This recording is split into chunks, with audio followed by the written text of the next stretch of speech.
جب کوئی دوست تمہیں اپنا راز بتائے تو سمجھ لینا کہ وہ اپنی عزت تمہیں امانت دے رہا ہے، اس میں کبھی بھی خیانت نہ کرنا۔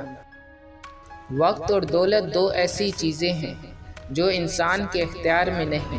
وقت انسان کو مجبور اور دولت مغرور بنا دیتی ہے۔ جو شخص تمہارا غصہ برداشت کر لے اور ثابت قدم رہے تو وہ تمہارا سچا دوست ہے۔ حضرت علی رضی اللہ تعالیٰ عنہ نے فرمایا، کفر کے بعد سب سے بڑا گناہ کسی کی دل آزاری ہے۔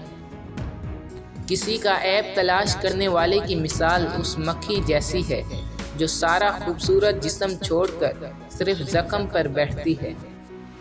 سب سے پہلی عبادت یہ ہے کہ انسان مصیبت میں صبر کر کے اللہ پاک سے مدد کا منتظر رہے۔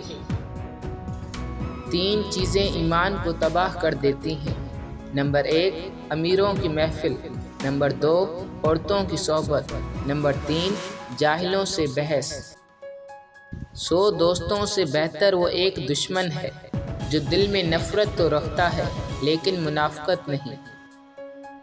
کامیابی حوصلوں سے ملتی ہے، حوصلے دوستوں سے ملتے ہیں، دوست مقدر سے ملتے ہیں اور مقدر انسان خود بناتا ہے۔